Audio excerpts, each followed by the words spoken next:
سفر پہ تھے تو ہماری گاڑی کا پیٹرول ختم ہو گیا، تو اتفاق سے ہمارے پاس کوئی رقم نہیں تھی کہ جس سے ہم پیٹرول ڈلوا سکیں۔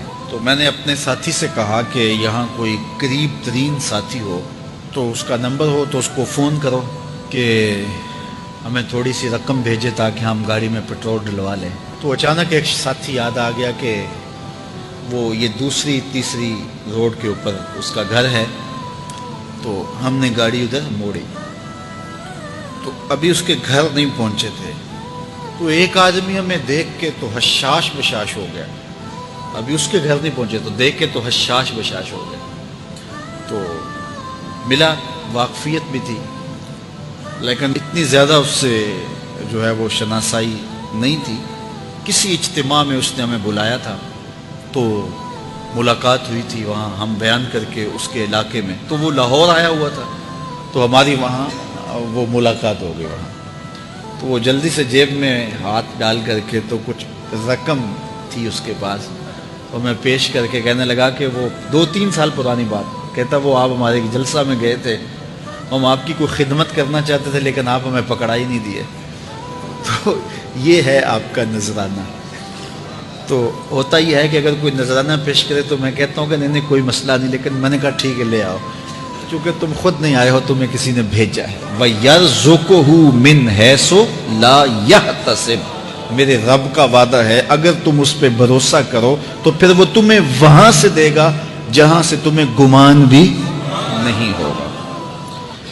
یہ یہاں ٹول پلازا ہوتا تھا نا، یہاں یہ جو پنڈی بائی پاس کے باہر، ہم 3 دن کا مسلسل سفر کر کے آئے تو جو رقم وغیرہ تھی تو وہ کہیں راستے میں ختم ہو گئی۔ جہاں جیب میں ہاتھ ڈالا تو ہمارے پاس وہ اتنے پیسے بھی نہیں تھے کہ وہ ٹول والے کو دے سکے۔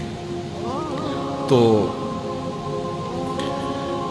میں نے اپنے ڈرائیور کو کہا کہ تمہارے پاس کوئی ہے؟ تو وہ کہنے لگا جی میرے پاس بھی کوئی نہیں ہے۔ تو میں نے کہا چلو اس سے ادھار کر لیتے ہیں، اس کو ہم کہتے ہیں کہ ہم قریب ہی رہتے ہیں، ابھی جا کے آپ کو بھیج دیتے ہیں۔ تو ہمارے سے جو اگلی گاڑی تھی اس نے اس کو کہا کہ یہ جو پیچھے والے ہیں نا ان کا بھی کاٹ لو۔ اس نے ہمیں پہچان لیا تو اس نے کہا کہ یہ جو پیچھے گاڑی آ رہی ہے نا اس کے بھی لے لو۔ تو اس نے پیچھے مڑ کے دیکھا تو اس نے کہا اچھا یہ وہ آ رہے، چلو تم بھی رہنے دو۔ تو کہا تم بھی جاؤ اور وہ بھی جائے۔ تو یہ ہم نے کئی مناظر زندگی میں دیکھے۔